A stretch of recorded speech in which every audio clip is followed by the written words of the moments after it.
Okay, we're going. Alright, so your journal today. Remember, he's collecting journals on Friday. So your journal today is, why is it important to have credible academic sources for your research? Why is that important?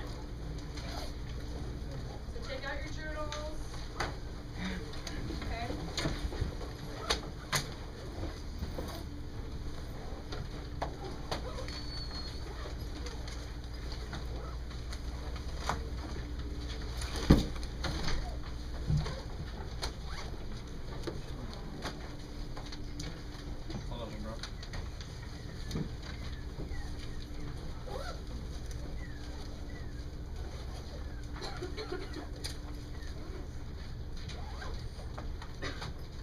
Couple minutes to do this.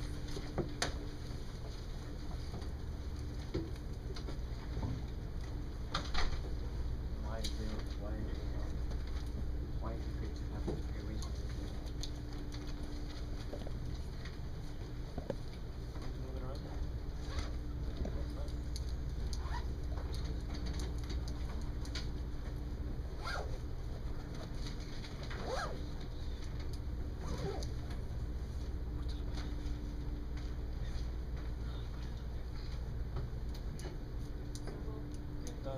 Like a source that has like merit to it. Like it's not just someone writing their opinion.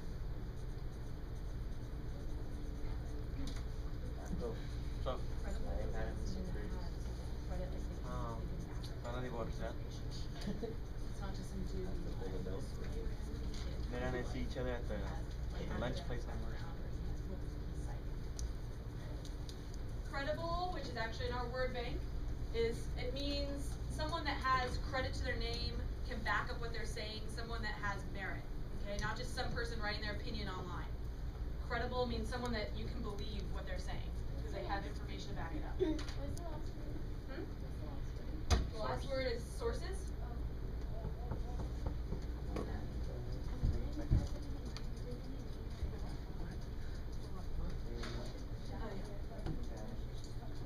Okay, one more minute on this.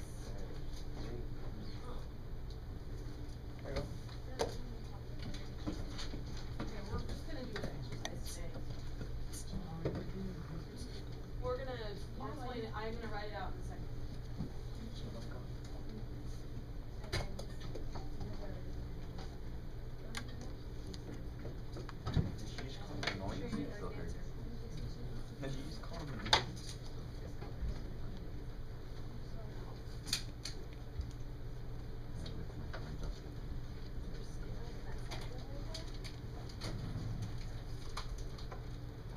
Okay, so why is it important to have credible academic sources? You'll notice in the word bank I have a couple kind of research terms that you're going to have to be familiar with in order to do well in this project. So academic source, like a book, an internet website that has sources to back it up, okay, not Wikipedia or Yahoo Answers. Credible source, someone's writing and they have information, like they're a professor, or they've written a book on the subject, they're credible, okay? Structured note-taking, that's what we're going to be practicing today, because you need to have really organized, structured notes to back up your information. And cite versus cite, okay? We're going to go over what that means too. So, can anyone like to volunteer? Why is it important to have credible academic sources? Marco. Which one? Him and then you. Because otherwise your work isn't always going to be completely 100% true. Okay, so in order to ensure truth, so that your work is credible, right? No one's going to believe a paper or an essay that you write if you are citing uncredible sources, right? You want to be incredible. All right. Yes, Marco. Because they can back up the statements that they put out. Okay, they can back up their statements. Yeah. That's right.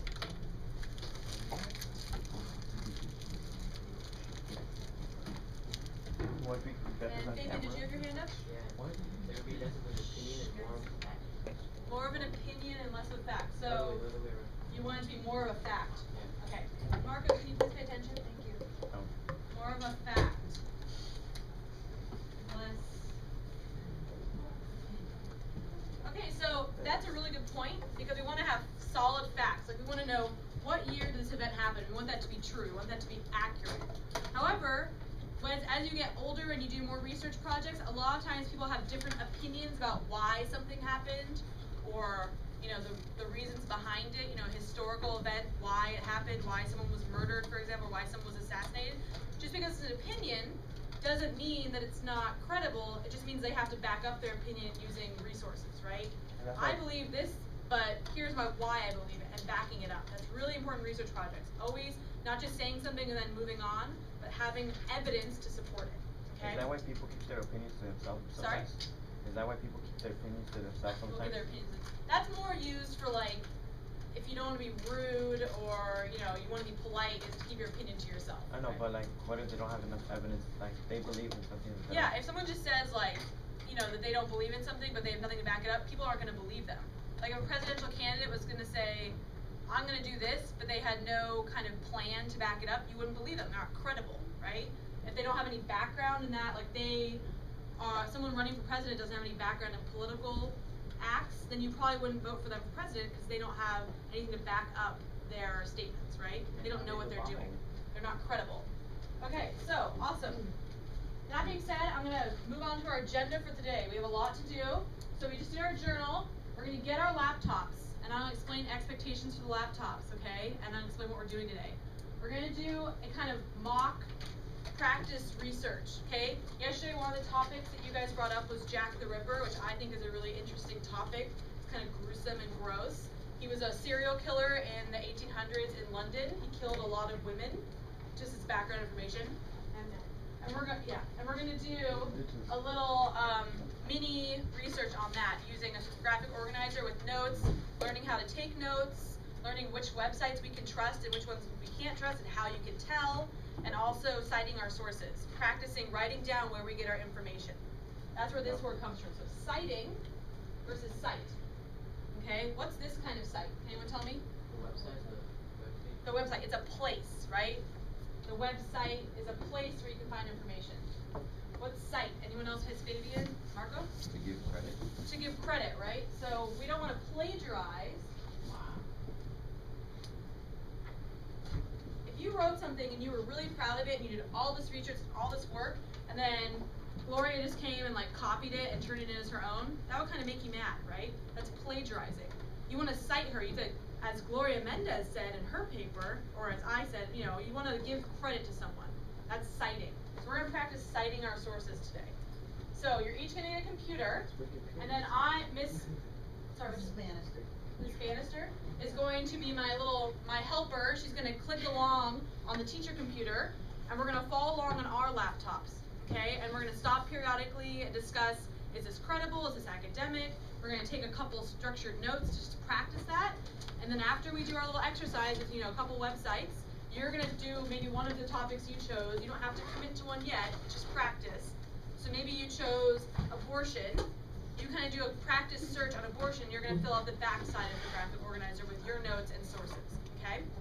The expectations for the laptops. The reason I'm having her click through the websites for me is because I'm going to be walking around and stopping periodically and making sure everyone's on the same page as the teacher computer. So it's going to be projected up here, okay? So you follow along.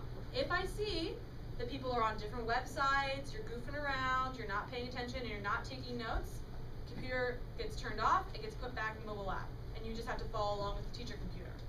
I want you guys to have the experience of doing it yourself on your own computer, because that's what you're going to be doing on Wednesday, Thursday, Friday, but if you take advantage of that privilege and you don't follow along, then that privilege ends, okay? So I'm sticking to that rule. It's why I'm going to be walking around making sure everyone's on task, okay? So, do we have any questions before you guys get computers and get your graphic organizers? No, yes.